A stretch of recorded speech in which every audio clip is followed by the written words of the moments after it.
আপনি অনেক কিছুই জানেন না। ইয়া রাসূলুল্লাহ, ইয়া হাবিবাল্লাহ, এই লোকটা ছিল মুনাফিক, এ ছিল কাফেরদের কাছে আপনার সমস্ত খবরাখবর পাস করত।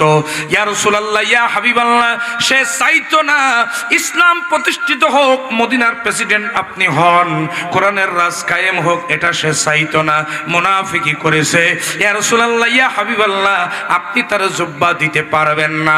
আমার দিনী ভাইরা, এবার আমার নবী, বিশ্ব নবী জনাব মুহাম্মদুর রাসূলুল্লাহ সাল্লাল্লাহু আলাইহি সাল্লাম পেরেশানিতে পড়ে গেছেন। হযরত ওমরকে কেমনে বোঝাবেন, জুব্বাটা কেমনে দিবেন, নবীজি এবার সেই চেষ্টা করতেছেন।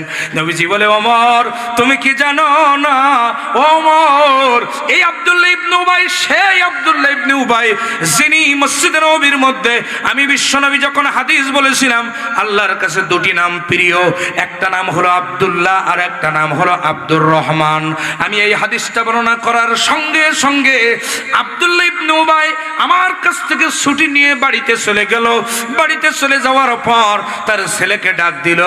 ছেলেকে ডাক দিয়া আগের যে নাম ছিল ওই নামটা পাল্টায়া সঙ্গে সঙ্গে তার নাম আব্দুল্লাহ রেখে দিয়েছে। কত মহব্বত করে আমাকে ভবিষ্ঠ, কোরআন প্রিয়, ইসলাম প্রিয়, ইসলামী আন্দোলন প্রিয়, নবী প্রেমিক তাওহীদি জনতা, পর্দার অন্তরালে অবস্থানরতা, সর্বগুণে গুণান্বিতা, অবলা সরলা পর্দানাসীনা ধার্মিকা আমার সম্মানিতা মা এবং বোনেরা, আলোচনা শুরু করার পূর্বে আমি আমার অন্তরস্থল, হৃদয়ের কন্দল, মনের মণিকোঠা থেকে আপনাদের উদ্দেশ্যে সশ্রদ্ধ সালাম জ্ঞাপন করছি। কারো জবান বন্ধ থাকবে না, স্বতঃস্ফূর্ত ভাবে কৃপণতা না করে সালামের জবাবটা দিয়ে দেন। আসসালামু আলাইকুম ওয়া রাহমাতুল্লাহি ওয়া বারাকাতুহু। আসুন আমরা শুরুতেই কালিমাতুশ শুকরিয়া আদায় করি সে মহান আল্লাহ সুবহানাহু ওয়া তাআলার দরবারে, যে আল্লাহ তাআলা আপনাকে আমাকে এমন একটি সময়ে আজকের এই মাহফিলে কবুল করেছেন, যেই সময়ে গোটা বিশ্বের সমস্ত মুসলমানেরা নির্যাতিত, নিষ্পেষিত, লাঞ্ছিত, বঞ্চিত, ইহুদি, খ্রিস্টান এবং মুসলমান মুনাফিক কর্তৃক শাসিত। কথা বলেন ঠিক না বেঠিক? আর একটু জোরে বলেন ঠিক না বেঠিক? অপরদিকে গোটা বিশ্বের পরিবেশটা পাপের সাগরে হাবুডুবু খাচ্ছে। সুদ, ঘুষ, জেনা, ব্যভিচার, দুর্নীতি, অন্যায়, অবিচার, নারী ধর্ষণ, মানুষ খুন, এমন কোন অপরাধ নাই যা আমাদের সমাজে হচ্ছে না। কথা বলেন ঠিক না বেঠিক? ঠিক ইসলামের এই ক্রান্তি লগনে যে মহান মুনিব আপনাকে আমাকে আজকের এই মাহফিলে কবুল করেছেন, এজন্য আমরা খুশি না বেজার? আর একটু জোরে বলেন, খুশি না বেজার? কম না বেশি? যদি খুশি হয়ে থাকেন আকাশ বাতাস মুখরিত করে শরীরের সবটুকুন শক্তি কণ্ঠের আগায় নিয়ে এসে শুকরিয়ার ঝান্ডাটা আরশে আজিমে পৌঁছায় দেন। চিৎকার করে বলুন আলহামদুলিল্লাহ। আর একটু জোরে বলুন আলহামদুলিল্লাহ। শাহাদাত আঙ্গুলি আসমানের দিকে উঁচু করে বলুন আলহামদুলিল্লাহ। লক্ষ কোটি দুরূদ সালাম বিশ্ব মানবতার মহান মুক্তির দিশারি, নির্যাতিত, নিষ্পেষিত, লাঞ্ছিত, বঞ্চিত, শোষিত মানবতার পরম বন্ধু, কাল কিয়ামতের কঠিন বিপর্যস্ত ময়দানে আপনার আমার জন্য একমাত্র সুপারিশকারী, যুগ বদলের অগ্রনায়ক জনাবে মুহাম্মদুর রাসূলুল্লাহ। সকলে বলুন সাল্লাল্লাহু আলাইহি ওয়াসাল্লাম। শহীদ ভাইদের রূহের মাগফিরাত কামনা করি, যাদের রক্তের বিনিময়ে আমরা ইসলামকে পর্যন্ত পেয়েছি, এবং অত্র অঞ্চলের মাটির নিচে যত মুমিন মুমিনাত অন্ধকার গহীন কবরে শায়িত হয়েছেন, আল্লাহ পাক তাদের কবরগুলো জান্নাতের টুকরা বানায় দিক। জোরে কোন আল্লাহুম্মা আমিন। আর জোরে কোন আল্লাহুম্মা আমিন। সম্মানিত ভাইরা আমার, রাত যেহেতু গভীর থেকে গভীর হতে চলেছে, আমি ভূমিকায় মোটেও কথা লম্বা করব না। তবে এখন মাত্র 11:30 বাজে, জল ঢাকার জন্য এটা মাত্র, কি বলেন আপনারা? জল ঢাকার জন্য এটা মাত্র। আমি কর্তৃপক্ষকে অনুরোধ করেছিলাম, কর্তৃপক্ষ আমাকে বলেছিল যে হুজুর আপনাকে 10:30টায় দিব, কিন্তু আমার দিনী ভাইরা আনুষ্ঠানিকতা মেনটেন করতে গিয়ে সময় তো কারোর জন্য থেমে থাকে না। আমার দিনী ভাইরা, আমার বাবাজিরা, আলোচনার টাইম নির্ধারণ করতে করতে করতে করতে এখন 11:30টা। আমার দিনী ভাইরা, আমি জলঢাকায় যতগুলো মাহফিলে দাওয়াত নিয়েছি, যতগুলো মাহফিল করেছি, জলঢাকায় কম মাহফিল তো করি নাই, তো সব মাহফিলে প্রায় ম্যাক্সিমাম 99% মাহফিলে 11:30টা না বাজলে যেন মাহফিল জমে না। কি বলেন? মানে 11:30টার সময় প্রধান বক্তা ওঠার সময়, যতই টাইম মেনটেন করার চেষ্টা করা হোক না কেন 11:30টার আগে আর হয় না। আমার দিনী ভাইরা, তো আমরা বক্তারা অনেক রাগ করার পরেও এখন একটা মেনে নিয়েছি যে জলঢাকায় 11:30টায় মঞ্চ, নাকি বলেন আপনারা? আমার দিনী ভাইরা, আমার বাবাজিরা, আমরা কত রাত তো ঘুমিয়ে কাটালাম, একটি ঘন্টা আল্লাহর কোরআনের জন্য দেওয়া যাবে না ইনশাআল্লাহ? যেরকম দেওয়া যাবে না ইনশাআল্লাহ? আজকের এই মাহফিল হতে পারে আপনার আমার জীবনের শেষ মাহফিল, আবার আজকের এই মাহফিল হতে পারে আমাদের জন্য নাজাতের উসিলা। তাই চলুন ভূমিকায় কথা লম্বা না করে সরাসরি মূল আলোচনায় চলে যেতে চাই ইনশাআল্লাহ। আমার দিনী ভাইরা, আমি দুইটা পয়েন্ট আপনাদের মাঝে আজকে তাফসীর উপস্থাপন করব বলে নিয়ত করেছি। একটা হলো তেলাওয়াতকৃত আয়াতের তাফসীর, আর একটা হলো মাদ্রাসা শিক্ষার গুরুত্ব বা মাদ্রাসা শিক্ষার ফজিলত। এই সম্পর্কে সংক্ষিপ্ত দুইটি পয়েন্টের উপরে মোটামুটি আধা ঘন্টা 1 ঘন্টার সময় আমি আপনাদের কাছে ভিক্ষা চাই। আপনারা দিতে রাজি আছেন তো ইনশাআল্লাহ? যেরকম রাজি আছেন তো ইনশাআল্লাহ? আল্লাহ আজকের মাহফিলকে কবুল করুন, জোরে বলেন আমিন। একটু জোরে বলেন আল্লাহুম্মা আমিন। আমার দিনী ভাইরা, আমার বাবাজিরা, আমি এভাবে শুরু করতে চাই অত্যন্ত দুঃখ ভারাক্রান্ত হৃদয় নিয়ে কয়েকটি কথা ভূমিকায় একেবারেই না বললেই নয়। আমার দিনী ভাইরা, দীর্ঘদিন পর আপনাদের সাথে দেখা হয়েছে, 5টা মিনিট আমাকে একটু সময় দেন ভূমিকায়।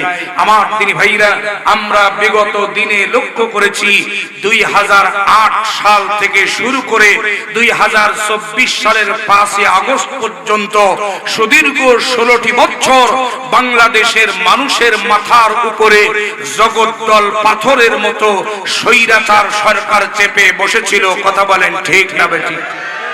আর একটু জোরে বলেন, কথা ঠিক না বেঠিক?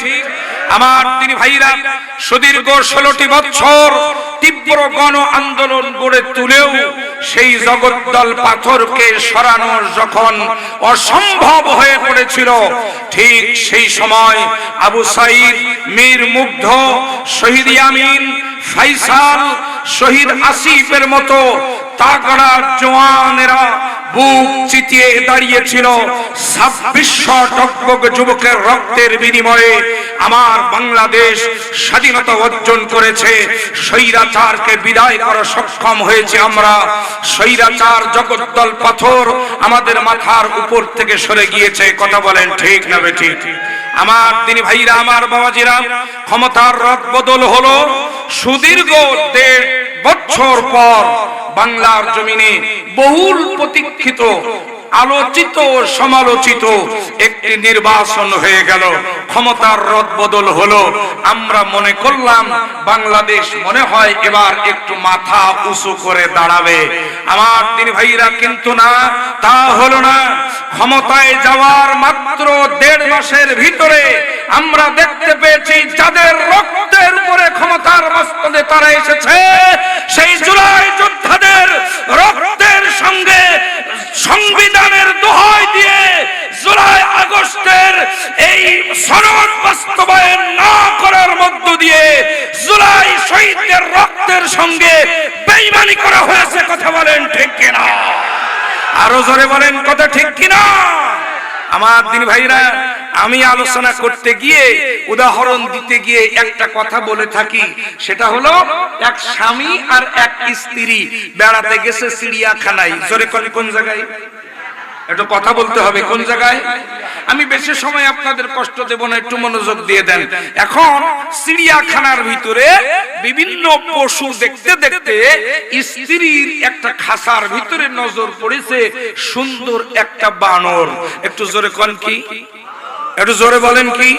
পেছনের বাবাজিরা আমার উপরে কি রাগ করেছেন? একটু আওয়াজ দিয়ে বলেন কিসের উপরে নজর পড়েছে? বানর। তো বানরটা দেখতে খুবই সুন্দর।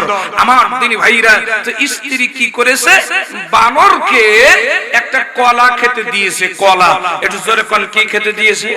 কলা খেতে দিয়েছে। আমার দিনী ভাইরা, এখন কলাটা নিয়ম অনুযায়ী বানর গালে দেবে। এখন বানর সেই কলাটা গালে না দিয়ে দিয়েছে পেছনে। কোন জায়গায়? একটু জোরে কোন কোন জায়গায়?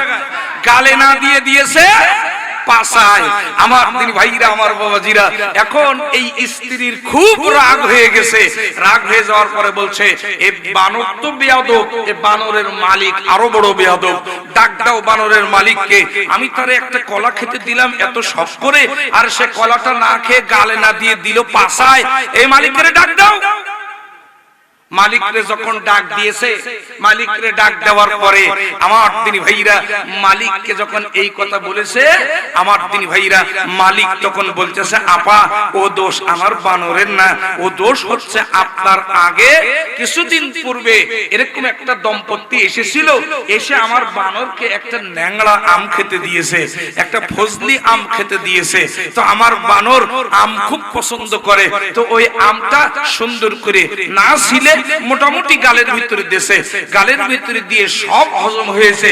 এখন আমের আটি তো আর হজম হয় না, আমের আটি পেছনের রাস্তায় যেয়ে বেঁধে গেছে। কথা মনে বুঝেন নাই? আমের আটি কোথায় গিয়ে বেঁধে গেছে? পেছনের রাস্তায় বেঁধে গেছে। এখন আমার বানরের পায়খানা বন্ধ হয়ে গেছে 3 দিন। আমার বানর পেট ফুলে গেছে, আমার বানর খুব কষ্ট পাচ্ছে। আমি কি করলাম? আমার বানরকে নিয়ে একটু হসপিটালে গেলাম। তো বানরকে নিয়ে হসপিটালে গেলে ডাক্তার, পশু চিকিৎসক আমার বানরের পাছা চিরে আমের আটি বের করেছে।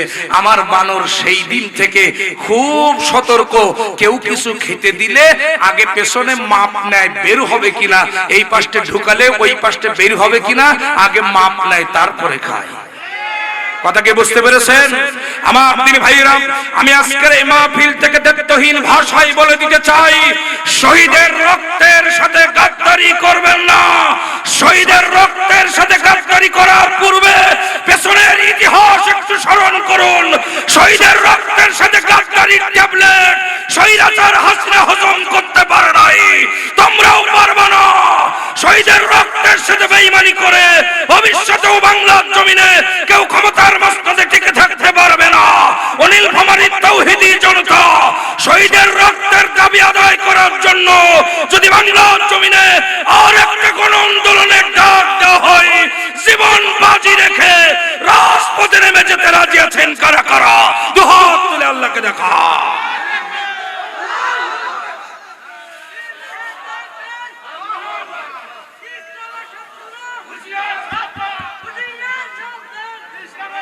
আল্লাহ কবুল করুন, জোরে বলেন আমিন। একটু জোরে বলেন আল্লাহুম্মা আমিন। আরো জোরে করেন আল্লাহুম্মা আমিন। আমার দিনী ভাইরা, আমার বাবাজিরা, সুতরাং শহীদের রক্তের সাথে গাদ্দারি করবেন না। আমার বাংলাদেশ পৃথিবীর দ্বিতীয় বৃহত্তম মুসলিম দেশ। আজ হোক কাল হোক বাংলার জমিনে আল্লাহর কোরআনের রাজ কায়েম হবেই হবে, কেউ ঠেকায় রাখতে পারবে। আমার দিন ভাইরা, ভূমিকায় এই উদ্যোক্ত দাবি রেখে চলুন আমি এবার আমার মূল আলোচনায় চলে যাই। একটু জোরে কোন ইনশাআল্লাহ। ভাই আপনার এই মনিটরের লাইন আউট হয়ে গেছে, মনিটরের লাইন। হ্যাঁ, এই স্টেজের যেটা আগে শুনতে পাচ্ছিলাম একটু আওয়াজ নেই, একটু দেখেন। আপনারা শুনতে পাচ্ছেন আমার কথা? আমার দিনী ভাইরা, মঞ্চের সাউন্ডটা একটু খেয়াল করেন, না হলে এই সাউন্ড বক্স আমার দিকে একটু ঘোরায় দেন। জি, এইটা একটু ঘোরায় দেন। আমার দিনী ভাইরা, আমার বাবাজিরা, চলুন আমি আপনাদের সম্মুখে পবিত্র কোরআনুল কারীমের 9 নাম্বার সূরা, সূরাটির নাম হলো সূরা তাওবা। একটু জোরে কোন, কয় নাম্বার সূরা? একটু কথা বলা লাগবে। কয় নাম্বার? 9 নাম্বার সূরা। সূরাটির নাম হলো সূরা তাওবা। এই সূরা তাওবার 80 নাম্বার আয়াতে কারিমার প্রথম অংশ তেলাওয়াত করেছি। একটু জোরে বলেন কত নাম্বার আয়াত? একটু জোরে বলেন কত নাম্বার আয়াত? 80 নম্বর আয়াতে কারিমা আপনাদের মাঝে তেলাওয়াত করেছি। চলুন আমরা মূল আলোচনায় চলে যাই। দুটি পয়েন্ট আজকে সংক্ষিপ্ত আলোচনা রাখবো। একটা হচ্ছে তেলাওয়াতকৃত আয়াতের আলোচনা, আর একটা হচ্ছে মাদ্রাসা শিক্ষার গুরুত্ব সম্পর্কে সংক্ষিপ্ত কিছু কথা বলবো ইনশাআল্লাহ। আমার দিনী ভাইরা চলুন মনোযোগ দিয়ে দেন। আল্লাহ রাব্বুল আলামিন বলেন, ইস্তাগফির লাহুম আও লা তাস্তাগফির লাহুম ইন তাস্তাগফির লাহুম ৭০ মাররাতান ফালান ইয়াগফিরাল্লাহু লাহুম। চিৎকার দিয়ে বলেন আল্লাহু আকবার। গভীর মনোযোগ দিয়ে দেন। আল্লাহ পাক বলছেন, হে রাসূল, খুব মনোযোগ না দিলে আলোচনা বোঝা যাবে না। আল্লাহ পাক তার রাসূল বিশ্ব নবী জনাবে মুহাম্মদুর রাসূলুল্লাহ সাল্লাল্লাহু আলাইহি ওয়াসাল্লামকে ডাক দিয়ে বলতেছেন, হে রাসূল, ইস্তাগফির লাহুম আও লা তাস্তাগফির লাহুম, আপনি তাদের জন্য বা তার জন্য ক্ষমা চান আর নাই চান, ক্ষমা চান অথবা নাই চান, আমি আল্লাহ রাব্বুল আলামিন তাকে ক্ষমা করব না। এমন কি যদি আপনি ৭০ বারও তার জন্য ক্ষমা প্রার্থনা করেন, আমি আল্লাহ রাব্বুল আলামিন তাকে ক্ষমা করব না। কে বলছেন এই কথা? একটু জোরে বলেন, কে বলছেন? আল্লাহ বলছেন। কাকে বলছেন? রাসূল করিম সাল্লাল্লাহু আলাইহি ওয়াসাল্লামকে নির্দেশ প্রদান করে বলছেন, ভালো করে শুনেন, ইস্তাগফির লাহুম আও লা তাস্তাগফির লাহুম, হে রাসূল, আপনি তার জন্য ক্ষমা চান বা না চান, আমি আল্লাহ রাব্বুল আলামিন তাকে ক্ষমা করব না। এমন কি আপনি যদি তার জন্য ৭০ বারও ক্ষমা চান, আমি আল্লাহ রাব্বুল আলামিন তাকে ক্ষমা করব না। আমার দিনী ভাইরা, আমার বাবাজিরা, এতটুকুন কথা আল্লাহ রাব্বুল আলামিন বললেন। কার ব্যাপারে বললেন? কোন ব্যক্তির ব্যাপারে বললেন? চলুন আমরা একটু সামনের দিকে যাই। খুবই গুরুত্বপূর্ণ বিষয়, একটু মনোযোগ সহকারে শোনার চেষ্টা করবেন ইনশাআল্লাহ। আমার দিনী ভাইরা, এই আলোচনাটা বুঝতে গেলে এই আয়াতের শানে নজুলটা আপনাকে আমাকে জানতে হবে। কোন প্রেক্ষাপটে, কোন ব্যক্তির বিরুদ্ধে আল্লাহ রাব্বুল আলামিন কোন কারণে এই আয়াতে কারিমাটা নাযিল করে বলে দিলেন তাকে আমি আল্লাহ ক্ষমা করব না। একটু মনোযোগ সহকারে শুনবেন। চলুন শানে নজুল থেকে আমরা তাফসীরটা জেনে আসি। আল্লাহ কবুল করুন, জোরে বলেন আল্লাহুম্মা আমিন। আমার দিনী ভাইরা, আমার বাবাজিরা, আল্লাহর নবী বিশ্ব নবী জনাবে মুহাম্মদুর রাসূলুল্লাহ সাল্লাল্লাহু আলাইহি ওয়াসাল্লাম মসজিদে নববীর মধ্যে বসে আছেন। নবীজির সামনে কিছু সংখ্যক সাহাবায়ে কেরাম বসা। আল্লাহর নবী আর সাহাবায়ে কেরাম প্রয়োজনীয় আলাপ আলোচনা করতেছেন, কথাবার্তা বলতেছেন। ঠিক এরকম সময় আল্লাহর নবী বিশ্ব নবী লক্ষ্য করলেন মসজিদে নববীর মধ্যে একটা ছোট্ট বাচ্চা প্রবেশ করলো। গভীর মনোযোগ দিয়ে দেন আমার দিনী ভাইরা, আমার বাবাজিরা। আল্লাহর নবী সাহাবায়ে কেরামদের দিকে ফিরে বললেন, ও আমার সাহাবীরা, আমার ওই ছোট্ট বাচ্চাটিকে আমার কাছে আসতে দাও, তার জন্য তোমরা রাস্তা তৈরি করে দাও। জোরে বলেন সুবহানাল্লাহ। একটু জোরে বলা যাবে না সুবহানাল্লাহ? বিশ্বনবী মসজিদ নববীর মধ্যে বসা, ছোট্ট বাচ্চা যখন আসতেছে, নবীজি বলছেন তাকে আসতে দাও, আমার জন্য তার আমার কাছে আসা, তার দরজাটা তোমরা করে দাও, রাস্তাটা করে দাও। আমার দিনী ভাইরা, অথচ আমরা লক্ষ্য করেছি আমাদের সমাজে, আমাদের মসজিদগুলিতে মুরব্বী শ্রেণীর মুসল্লি যারা, ছোট্ট ছোট্ট বাচ্চা গেলে তাদেরকে ঘাট ধরে বের করে দেয়। কতক্ষণ এটা করবেন না, আল্লাহ রাসূলের নিষেধ। কোন বাচ্চাকে মসজিদে আসতে ধমক দিবেন না, কারণ কোন বাচ্চা যদি মসজিদে আসে আর তাকে যদি আপনি ধমক দেন, সেই বাচ্চাটি ধমক খেয়ে আর মসজিদে আসবে না, বরং ক্যারাম বোর্ডের আড্ডায় যে দাঁড়াবে, টেলিভিশনের আড্ডায় যে দাঁড়াবে, সিনেমার আড্ডায় যে দাঁড়াবে, চায়ের দোকানে যে দাঁড়াবে, ওর ভবিষ্যৎটা নষ্ট হয়ে যাবে। অথচ রাসূল করিম সাল্লাল্লাহু আলাইহি সাল্লাম বলেছেন, ছোট্ট বাচ্চা যখন মসজিদে আসে, তোমরা তাকে খেজুর দাও, তোমরা তাকে মিষ্টি দাও, তোমরা তাকে চকলেট দাও, যাতে করে ওই বাচ্চাটি ওই লোভে লোভে অন্তত মসজিদে আসে। আল্লাহ পাক তার হেদায়েতের নূর কলিজায় পয়দা করে দিলে ওই ছেলেটা জীবনে কোনোদিন নামাজ ছাড়বে না। জোরে বলেন সুবহানাল্লাহ। একটু জোরে বলেন সুবহানাল্লাহ। এজন্য মসজিদের ছোট বাচ্চাদের কাতারের মাঝে মাঝে জায়গা করে দিবেন, তাদেরকে ধমক দিয়ে বের করে দিবেন না, এটা সুন্নত বিরোধী। কথা বলেন ঠিক না বেঠিক? আমার ভাইরা গভীর মনোযোগ। আল্লাহর নবী বললেন ছোট্ট বাচ্চাদেরকে নবীজি বড় স্নেহ করতেন, বড় মায়া মহব্বত করতেন, ভালোবাসতেন। আল্লাহর নবী বিশ্ব নবী বললেন ওই বাচ্চাটিকে আমার কাছে আসতে দাও, দরজাটা করে দাও, রাস্তাটা করে দাও। সাহাবায়ে কেরাম দুই দিকে সরে গেলেন। ছোট্ট বাচ্চাটি বিশ্ব নবীর কাছে চলে আসলো। নবীজি তাকায় দেখলেন ছোট্ট বাচ্চাটির চোখ দিয়ে দরদর করে পানি পড়তেছে, ছেলেটা কান্দে। আর বিশ্ব নবী জনাবে মুহাম্মদ রাসূলুল্লাহ সাল্লাল্লাহু আলাইহি সাল্লাম তার কাছে জিজ্ঞাসা করলেন কান্দো কেন, কোন কারণে কান্দো, কি হয়েছে তোমার, কি বলার জন্য আমার কাছে এসেছো, একটু খুলে বলো। গভীর মনোযোগ দিয়ে দেন। ছোট্ট বাচ্চা তখন ডাক দিয়ে বলছে ইয়া রাসূলুল্লাহ ইয়া হাবিবাল্লাহ, কিছুক্ষণ আগে আমার আব্বা ইন্তেকাল করেছে, আমার আব্বা মারা গিয়েছে। নবীজি বলেন তোমার আব্বার নাম কি?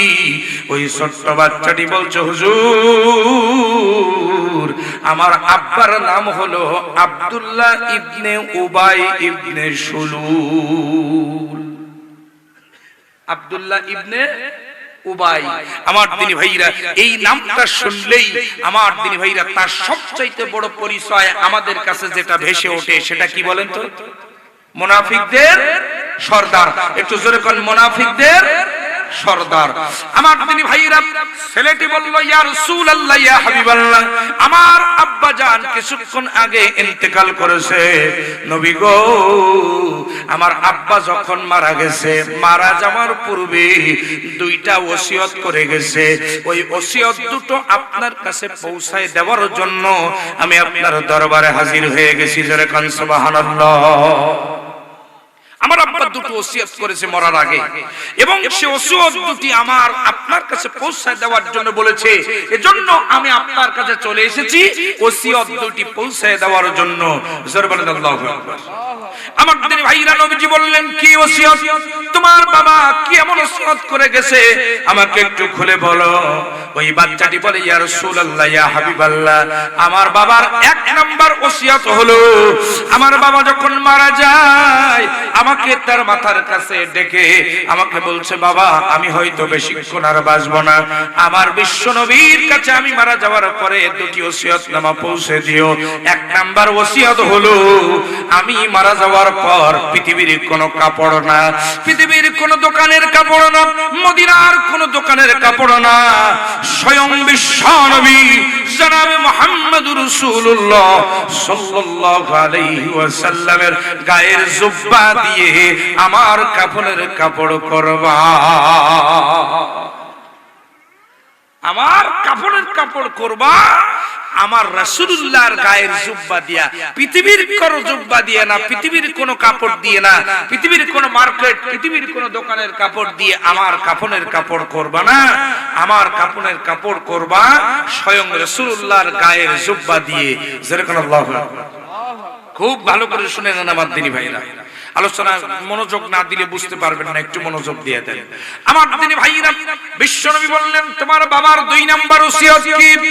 ছোট্ট বাচ্চাটি বলছে ইয়া রাসূলুল্লাহ ইয়া হাবিবাল্লাহ, আমার আব্বা যখন মারা যায় মারা যাওয়ার পূর্বে আমাকে ওসিয়ত করে বলে গিয়েছে আপনার কাছে এই কথাটা জানাই দিতে, সেটা হলো আমি মারা যাওয়ার পর, অর্থাৎ আমার আব্বা মারা যাওয়ার পর পৃথিবীর কোনো ব্যক্তি না, স্বয়ং বিশ্ব নবী জনাবে মুহাম্মদুর রাসূলুল্লাহ সাল্লাল্লাহু আলাইহি ওয়াসাল্লাম আপনি যেন আমার বাবার জানাজার ইমামতি করে।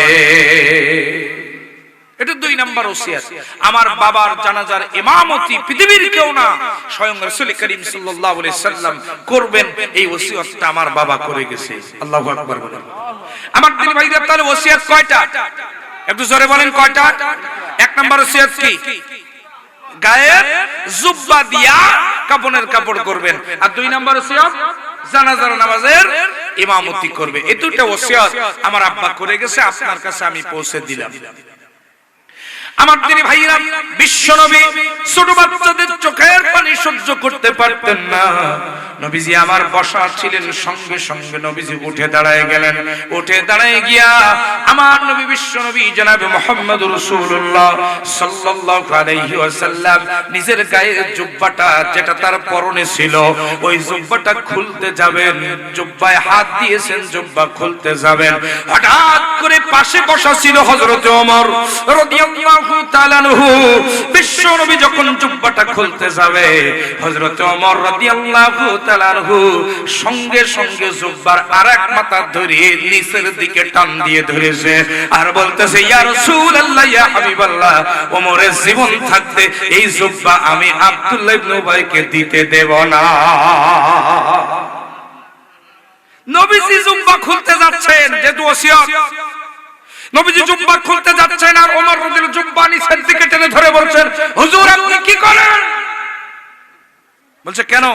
আমার বিশিষ্ট সাহাবী আব্দুল্লাহ ইবনে উবাই, সে আমার জুব্বা চেয়েছে, মরণের পরে আমি তার জুব্বা দিয়ে দেব বলে আমি কাফনের কাপড় হিসাবে আমি আমার জুব্বাটা খুলে তাকে দিয়ে দেব, তার ছেলের কাছে দিয়ে দেব। কারণ আপনি অনেক কিছুই জানেন না।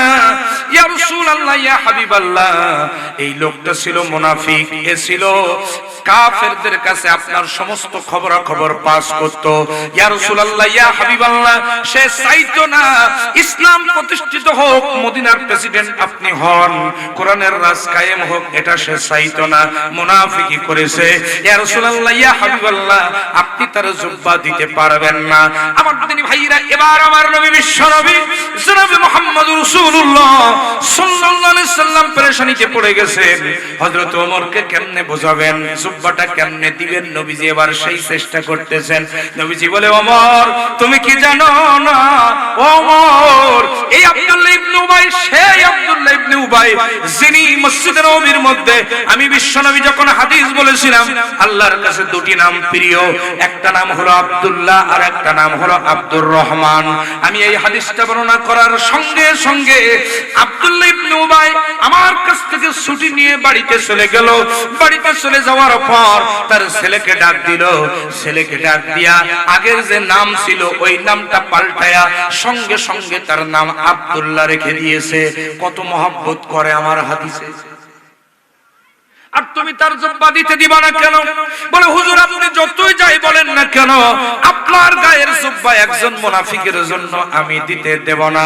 তার কারণ হলো আপনি জানেন না, উহুদের যুদ্ধে 350 সাহাবী নিয়া এই আব্দুল্লাহ ইবনে উবাই বাইপাস লাইন দিয়ে কেটে পড়েছিল।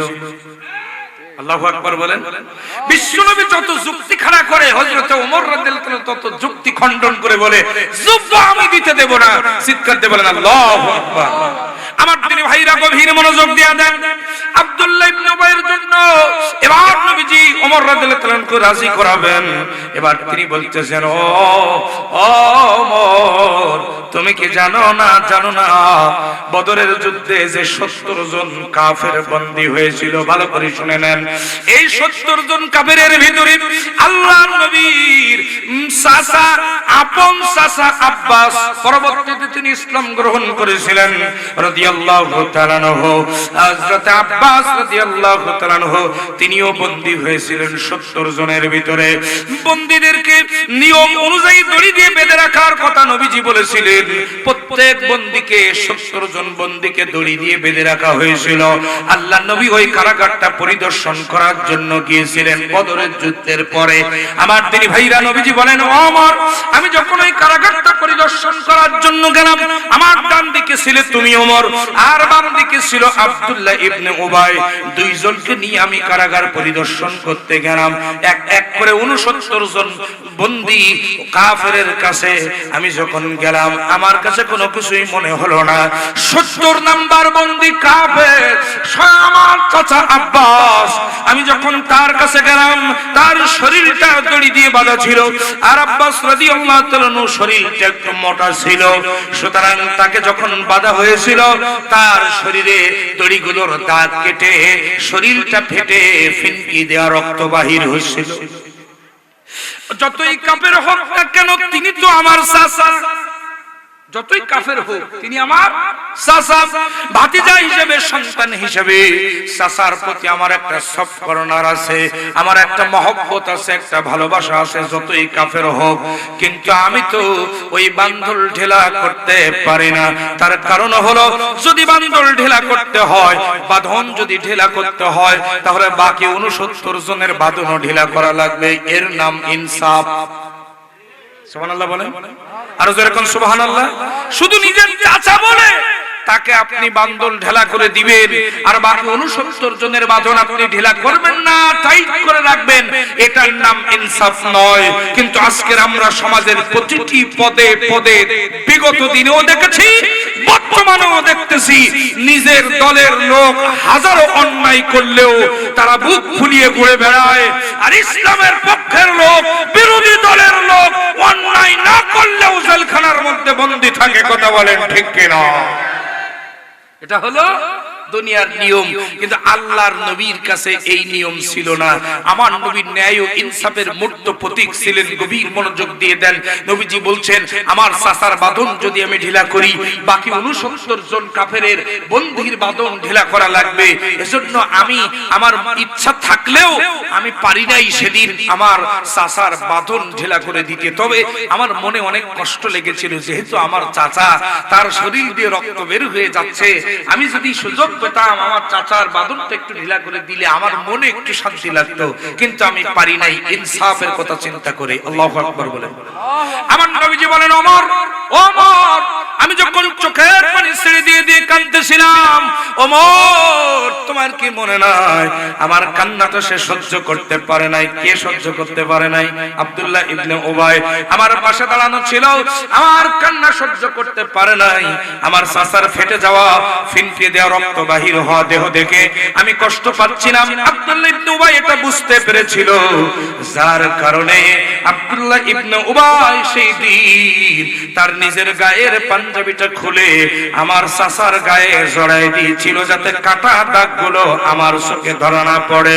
আমি সেই আব্দুল্লাহ ইবনে উবাই মারা গেছে, আমি কেমনে তার জন্য পাঞ্জাবিটা না দিয়ে থাকবো? নবীজি বলছেন, ইয়া রাসূল, ওমর আমি কেমনে পাঞ্জাবিটা না দিয়ে থাকি? ওমর রাদিয়াল্লাহু তাআলা বলছেন, ইয়া রাসূলুল্লাহ, ইয়া হাবিবাল্লাহ, যতই কথা বলেন, ওর মতো মুনাফিকের পাঞ্জাবি আমি, আপনার গায়ের পাঞ্জাবি আমি ওমর দিতে দেব? যেরকম দিতে দেব। আল্লাহু আকবার বলেন। আমার দিন ভাইরা গভীর মনোযোগ, সমস্ত সাহাবীরা হযরত ওমরকে এসে বোঝানো শুরু করলো, ও ওমর, আল্লাহর নবী মনস্থ করেছেন পাঞ্জাবি দিবেন, আর তুমি টান দিয়ে ধরে রেখেছো, এটা রাসূলুল্লাহর শানে বেয়াদবি হয়ে যেতে পারে। ও ওমর, তুমি পাঞ্জাবিটা ছেড়ে দাও, পাঞ্জাবিটা ছেড়ে দাও। আমার দিন ভাইরা এক পর্যায়ে সমস্ত সাহাবীর জোরাজুরিতে হযরত ওমর রাদিয়াল্লাহু তাআলা বিশ্বনবীর পাঞ্জাবি ছেড়ে দিলেন। কিন্তু হযরত ওমরের মনটা খুব খারাপ, মনটা মরা। আমার দিনী ভাইরা, আমার বাবাজিরা, আল্লাহর নবী ঘোষণা করলেন, অমুক সময় বাদ আমার সাহাবী নাম হলো আব্দুল্লাহ ইবনে উবাই, তার জানাজার নামাজ পড়ার জন্য আমি যাব। ও সাহাবীরা, তোমরাও জানাজার নামাজে হাজির থাকবা, যেহেতু এটা তার 2 নাম্বার ওসিয়ত ছিল। আমার দিনী ভাইরা, আমার বাবাজিরা, গভীর মনোযোগ দিয়ে দেন। নবীজি জুব্বা খুলে দিলেন দাফনের জন্য, কাফনের জন্য। আমার ভাইরা, ওই নবীজির জুব্বা দিয়ে আব্দুল্লাহ ইবনে উবাইয়ের সেদিন কাফন করা হয়েছিল। কাফন করানোর পরে এবার যখন জানাজার নামাজের আয়োজন, গভীর মনোযোগ, জানাজার নামাজ যখন শুরু হয়ে গেল, আমার দিনী ভাইয়ারা, নবীজি জানাজার নামাজে দাঁড়ায়ছেন। জানাজার নামাজে দাঁড়ায়া আমার নবীজি ওই আব্দুল্লাহ ইবনে উবাইয়ের জন্য ইস্তিগফার করতেছেন, আল্লাহর কাছে ক্ষমা চাচ্ছেন, আল্লাহর কাছে মাফ চাইতেছেন। সব সাহাবী জানাজায় গেছে, কিন্তু হযরত ওমর রাদিয়াল্লাহু তাআলা জানাজায় যায় নাই। হযরত ওমর রাদিয়াল্লাহু তাআলা পাশে দাঁড়ায় আছে, জানাজার নামাজে যায় নাই।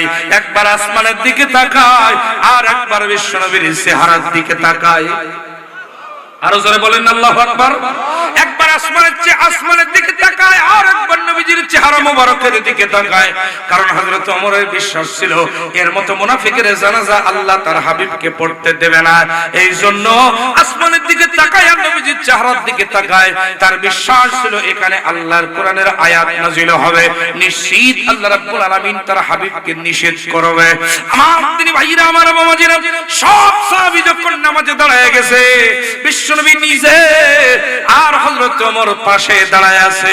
নবীজি যখন আব্দুল্লাহ ইবনে উবাইয়ের জন্য আল্লাহর কাছে ক্ষমা প্রার্থনা করতেছেন, মাফ চাচ্ছেন, ইস্তিগফার করতেছেন, ঠিক সেই সময় আমার আল্লাহ রাব্বুল আলামিন বিশ্বনবীর কাছে এই সূরা তাওবার ৮০ নম্বর আয়াতটা নাযিল করে দিয়ে আমার নবীজিকে জানায় দিলেন, ইস্তাগফির লাহুম ক্ষমা চান, আও লা তাস্তাগফির লাহুম ক্ষমা চান বা না চান, আমি আল্লাহ আমার কোনো যায় আসে না। আল্লাহু আকবার বলেন।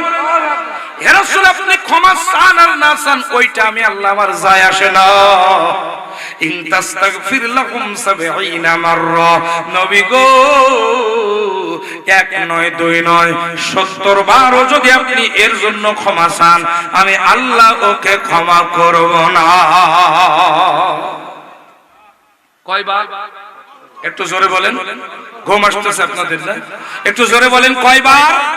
৭০ বার যদি আপনি এর জন্য ক্ষমা চান, আমি আল্লাহ রাব্বুল আলামিন তাকে ক্ষমা করব না। এবার আবার নবীজি বলতেছেন, তাইলে আমি ৭১ বার ক্ষমা চাবো। আল্লাহু আকবার বলেন। আমার নবী তো দয়ার সাগর। একটু মেহেরবানি করে শুনে যান আমার দিনী ভাইয়েরা, কেউ উঠাউঠি করবেন না, আমি কয়েক মিনিটের ভিতরে আলোচনা শেষ করে দেব।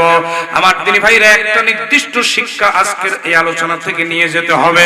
আমার দিনী ভাইরা, আমার বাবাজিরা, গভীর মনোযোগ। আল্লাহর নবী, বিশ্ব নবী বললেন, আমি ৭১ বার তওবা করব, তার চাইতে বেশি বার ক্ষমা চাবো। আমার আল্লাহ রাব্বুল আলামিন তখন কোরআনে কারীমের ওই একই সূরার ৮৪ নম্বর আয়াত নাযিল করে দিয়া আমার রাসূল সাল্লাল্লাহু আলাইহি সাল্লামকে জানায় দিলেন। কি জানায় দিলেন? আল্লাহ পাক বলছেন, ওয়ালা তুসাল্লি আলা আহাদিম মিনহুম, হে রাসূল, ক্ষমা আপনি কিয়ামত পর্যন্ত যদি চান, আমি আল্লাহ ওরে মাফ করব না। শুধু মাফ করব না তা নয়, এই আব্দুল্লাহ ইবনে উবাইয়ের জানাজা তো আপনি পড়বেন না, বরং কিয়ামত পর্যন্ত এর যত উত্তরসূরি পৃথিবীতে আসবে তাদের জানাজার নামাজও আপনি যেন পড়বেন না। ওয়ালা তুসাল্লি আলা আহাদিম মিনহুম, কিয়ামত পর্যন্ত এর যত উত্তরসূরি আসবে ওদের জানাজাও আপনি পড়বেন না। আমার দিনী ভাইরা, এই আয়াত দ্বারা আল্লাহ পাক নির্দেশ দিলেন, যারা মুনাফিক, আমার দিনী ভাইরা, আমার বাবাজিরা, আল্লাহ পাক বলে দিলেন ওদের জানাজার নামাজ পড়বেন না। হে রাসূল, আপনি মারা যাওয়ার পরে আপনার উত্তরসূরিরা, আলেম ওলামা যারা পৃথিবীতে কিয়ামত পর্যন্ত থাকবে, তাদেরকেও আমি আল্লাহ এই আয়াত কিয়ামত পর্যন্ত কোরআনে কারীমের মধ্যে রেখে আমি আল্লাহ তাআলা স্পষ্ট ভাষায় জানিয়ে দিলাম, কোন মুনাফিকের জানাজা কোন হক্কানি আলেম যেন পড়বে। কথাকার একটু জোরে কোন কথাকার? আমার দিনী ভাইরা, আরো শক্ত কথা আল্লাহ বলে দিলেন। আমি একটা আমার কথা বানানো কথা বলছি না, আল্লাহর কোরআন থেকে বলছি। আল্লাহ পাক বলছেন, ওয়ালা তাকুম আলা কবরিহি, পরবর্তী অংশ আল্লাহ পাক বলছেন, জানাজা তো পড়বেন না, বরং তাদের কবরের পাশেও আপনি দাঁড়াবেন না। এই আয়াত দ্বারা বোঝা যায়, যারা মুনাফিকি করবে, আল্লাহর জমিনে আল্লাহর দ্বীন কায়েমের আন্দোলনের বিরোধিতা করবে এবং গোপনে গোপনে কাফের মুশরিক বেঈমানদের সাথে সম্পর্ক রেখে ইসলামী আন্দোলনের ক্ষতি করার চেষ্টা করবে, কিয়ামত পর্যন্ত কাবা শরীফের ইমাম গুলে যদি তারে খাওয়ানো হয়, কাবার ইমাম এনেও যদি ১০০০ বার জানাজা পড়ানো হয়, কোন মুনাফিককে আল্লাহ ক্ষমা করবে না। কথা বলেন ঠিক কিনা? আমাদের সমাজে মুনাফিক আছে না নাই? এটা আসতে বললেন কেন? জোরে বলেন, আছে না নাই? কম না বেশি? দেখবেন ২ নৌকায় পা দেয়। কয় নৌকায়? একটু জোরে কান, কয় নৌকায়? যখন হুজুরদের সময় ভালো থাকে, ওরা হুজুরদের কাছে যেয়ে বলে, হুজুর আমরা আপনাদের দলে। কতক্ষণ আমরা ওদের সাথে মিশতাম শুধু আপনাদেরকে ওদের হাত থেকে বাঁচানোর জন্য। আর আল্লাহ পাক বলতেছে, ওরা যখন ওই ইসলাম বিরোধীদের সময় সুযোগ ভালো থাকে, কোরআন বিরোধীদের সময় ভালো থাকে, তখন ওদের কাছে যে বলে, ও নেতাজি আমরা তো মূলত আপনাদের দলে। কতক্ষণ ওই হুজুরদের খবরগুলো আপনাদের কাছে পৌঁছায় দেওয়ার জন্য আমরা এই কাজ করতাম, ওদের সাথে মিশতাম মাত্র, কিন্তু মূলত আমরা আপনাদের দলে। আমার আল্লাহ রাব্বুল আলামিন বলতেছেন, শোনো, এই দুই নৌকায় যারা পা দেয় এরা হলো ব্যাঙের বাচ্চা। কিসের বাচ্চা? একটু জোরে বলেন, কিসের বাচ্চা? আমার দিনী ভাইরা, ব্যাঙের বাচ্চা কেন বললাম একটু মিলাই নেন। আমার ভাইরা, আমার বাবাজিরা, ছোটবেলায় দেখবেন ব্যাঙের বাচ্চা আর মাগুর মাছের বাচ্চা দেখতে কিন্তু একই রকম। আপনাদের এদিকে মাগুর মাছ বলে? মাগুর মাছ বলে? মাগুর মাছের বাচ্চা আর ব্যাঙের বাচ্চা দেখতে একজন দেখতে একই রকম। কিন্তু আমি আপনাদের কাছে জানতে চাই, এখানে 60 বছর 70 বছর বয়সী মুরব্বীরা আছেন, আমি আপনাদের কাছে শুনতে চাই, জীবনে কখনো কি শুনেছেন অথবা কখনো কি দেখেছেন নাকি কোন ব্যাঙের বাচ্চা বড় হয়ে মাগুর মাছ হয়েছে? একটু জোরে কোন হয়েছে? আমার দিনী ভাইরা, দেখতে মাগুর মাছের মতো মনে হলেও ওটা যেমন ব্যাঙের বাচ্চা, ঠিক আমার আল্লাহ পাক রব্বুল আলামিন বলছেন, ওয়া মিনান নাসি মাইয়াকুলু আমান্না বিল্লাহি ওয়া বিল ইয়াউমিল আখির ওয়া মা হুম বিমুমিনিন। আল্লাহ পাক বলছেন, দেখতে ওরা মুমিনের মতো, ওরা মুখে বলে আমরা আখিরাতের প্রতি ঈমান এনেছি, আমরা আল্লাহর প্রতি ঈমান এনেছি, দেখতে ওরা ঈমানদারের মতো টুপি পরে, ঈমানদারের মতো দাড়ি রাখে, ঈমানদারের মতো জুব্বা পরে, ঈমানদারের মতো সব কিছু করে, এমন কি বলে আমরা মুখে ঈমান এনেছি আল্লাহর প্রতি আর পরকালের প্রতি, কিন্তু আমার আল্লাহ রাব্বুল আলামিন বলছেন, ওয়া মা হুম বিমুমিনিন, ওরা কিন্তু মুমিন না, ওরা কিন্তু ব্যাঙের বাচ্চা, মুনাফিক। সুতরাং খবরদার, মুনাফিক হওয়া যাবে, একটু জোরে কোন, মুনাফিক হওয়া যাবে। আমার দিনী ভাইরা গভীর মনোযোগ দিয়ে দেন। এখন আলোচনার এই জায়গার পয়েন্টে আমার দিনী ভাইরা, আব্দুল্লাহ ইবনে উবাই, তার ব্যাপারে আর দুই একটা কথা বলে সামনে বাড়াতে চাই, একটু মনোযোগ দিয়ে দেন। তিনি যেন তেন বুজুর্গ ব্যক্তি ছিলেন না। আমার দিনী ভাইরা, বিশ্ব নবীর পেছনে সোজা সুজি, ডাইনেও না বামেও না, একেবারে সোজা সুজি 12 বছর তাকবীরে উলার সাথে নামাজ পড়েছে। তাকবীরে উলা, অর্থাৎ নবীজি আল্লাহু আকবার বলেছে, আমার দিনী ভাইরা ও আল্লাহু আকবার বলেছে, ডাউনিও যায়নি বামেও যায়নি। নবীজি আমার জিজ্ঞাসা করেছে, আব্দুল্লাহ তুমি কেন এরকম করো? তখন আব্দুল্লাহ ইবনে উবাই বলেছে, হুজুর আমি আপনার জবান দিয়ে শুনেছি জান্নাতি ব্যক্তিদের চেহারা দেখলে নাকি সগীরা গুনাহ maaf হয়, তো আপনি নিছক আল্লাহর জান্নাতি, এজন্য আপনার চেহারা আমি দেখি, যতক্ষণ দেখি আপনার পেছনে থেকে, হে রাসূল আমার গুনাহ maaf হয়, আপনি আমাকে বঞ্চিত করবেন না। আমার দিনী ভাইরা, এত বড় বুজুর্গ মানুষ, কিন্তু প্রশ্ন হলো আল্লাহ তাকে ক্ষমা করি, একটু জোরে কর, আল্লাহ তাকে ক্ষমা করি নাই। আমার দিনী ভাইরা, এবার তার অপরাধ কি এবার শোনেন। তার দাড়ি ছিল, টুপি ছিল, জুব্বা ছিল, পাগড়ি ছিল, দান সদকা ছিল, আমার দিনী ভাইরা নামাজ ছিল, রোজা ছিল, হজ ছিল, যাকাত ছিল, সব কিছু ঠিক ছিল, কিন্তু আমার দিনী ভাইরা, আমার বাবাজিরা, তার একটা জায়গায় গন্ডগোল ছিল, সেই জায়গাটা হলো ইসলামী রাজনীতি। কথা মনে বোঝেন নাই? ইসলামী রাজনীতি, অর্থাৎ তার সব কিছু ছিল, আমার দিনী ভাইরা, আমার বাবাজিরা, কিন্তু একটা জায়গায় সমস্যা ছিল, সেই জায়গাটা হলো মুহাম্মদ সাল্লাল্লাহু আলাইহি ওয়াসাল্লাম মক্কা থেকে মদিনায় এসে বিশ্ব নবী সে মদিনার প্রেসিডেন্ট হোক, এইটা সে চাইতো না। আমার দিনী ভাইরা, ইসলাম রাষ্ট্রীয় ক্ষমতায় যাক, এইটা সে চাইতো না। এই কারণে সব আমল তার বরবাদ হয়ে আল্লাহ পাক রব্বুল আলামিন তার ব্যাপারে কোরআনে কারিমে আয়াত নাযিল করে দিয়েছে। সুতরাং এই আয়াত অনুযায়ী স্পষ্ট আইনার মতো ক্লিয়ার, যারা আল্লাহর জমিনে আল্লাহর দ্বীন প্রতিষ্ঠার জন্য এই আন্দোলন নিজেকে শরীক না করে দুই নৌকায় পা দেওয়ার চেষ্টা করবে, একবার ওদিকে একবার এদিকে, একবার ওদিকে একবার এদিকে, এটা করার যারা চেষ্টা করবে, এরা আব্দুল্লাহ ইবনে উবাইয়ের জাত, এদেরকে আল্লাহ maaf করবে না, এরা নিছক আল্লাহর জাহান্নামে যাবে। কথা বলেন ঠিক কি না? আমার দিনী ভাইরা, আমি আপনাদের কাছে জানতে চাই, আমরা কি কেউ মুনাফিক হতে চাই? যেরকম আমরা কি কেউ মুনাফিক হতে চাই? সুতরাং আমরা পেছনের জীবনে যা করেছি, আমার দিনী ভাইরা, আমার বাবাজিরা, আমাদের সামনের জীবনে লক্ষ্য একটাই, বাংলার জমিনকে কোরআনের জমিন বানাতে হবে, বাংলার জমিনকে ইসলামের জমিন বানাতে হবে, বাংলার জমিনকে আল্লাহর কোরআন দিয়ে সাজাতে হবে।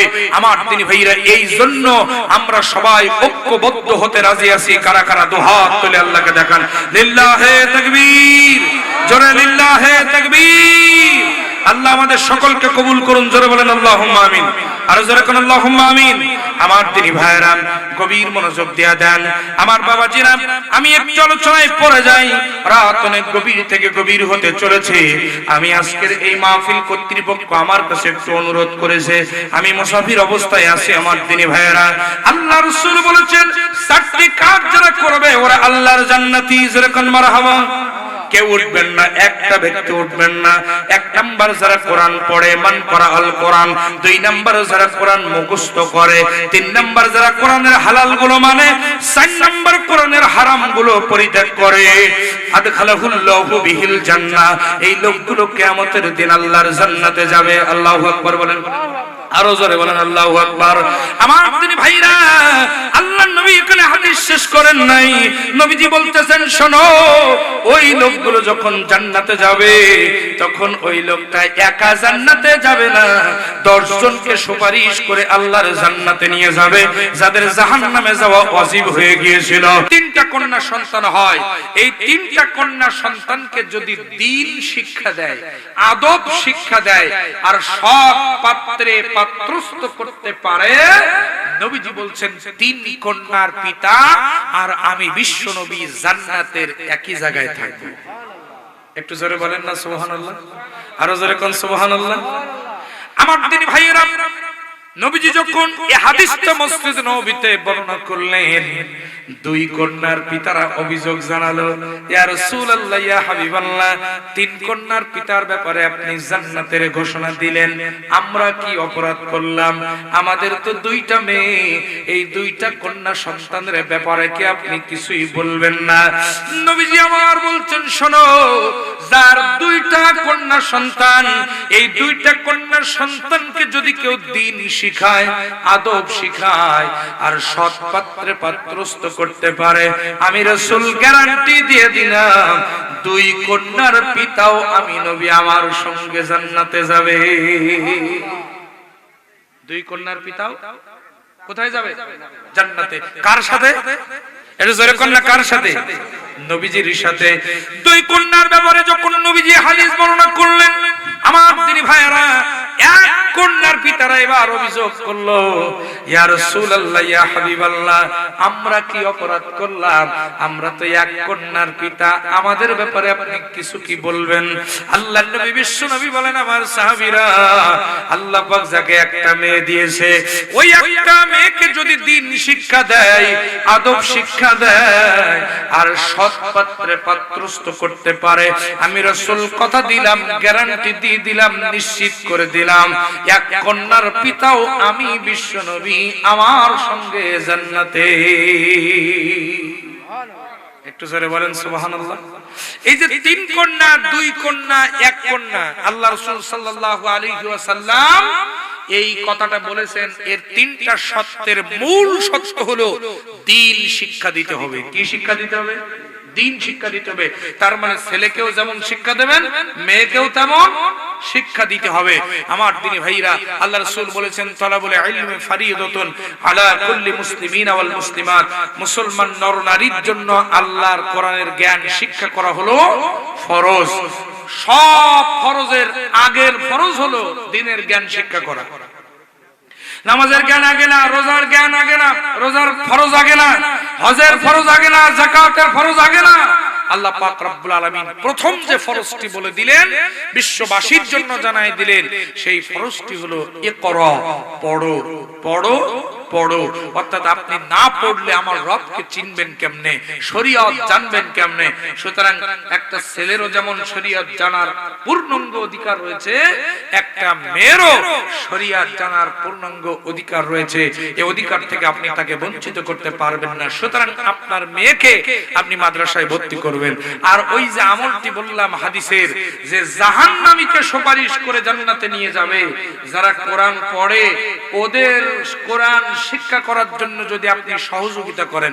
আজকে যারা এখানে দান করেছেন আমার দিনী ভাইরা, কোরআন পড়ার জন্য আপনারা সহযোগিতা করলেন, ওই মানুষগুলো কোরআন শিখবে, ওই মেয়েগুলো কোরআন শিখবে। কিয়ামতের ময়দানে আপনি যখন জাহান্নামী বলে সাব্যস্ত হয়ে যাবেন, আল্লাহর ওই বান্দিগুলো আল্লাহর কাছে বলবে, রব্বুল আলামিন ওই মানুষগুলো, ওই মানুষটা উমুক উমুক উমুক আমাদের লেখাপড়া করার জন্য, মাদ্রাসা বিনির্মাণের জন্য টাকা দিয়ে সহযোগিতা করেছিল, আল্লাহ তুমি তাকে মাফ করে দাও। আমার আল্লাহ রাব্বুল আলামিন সঙ্গে সঙ্গে মাফ করে আপনাকে জান্নাতে দিয়ে দেবে।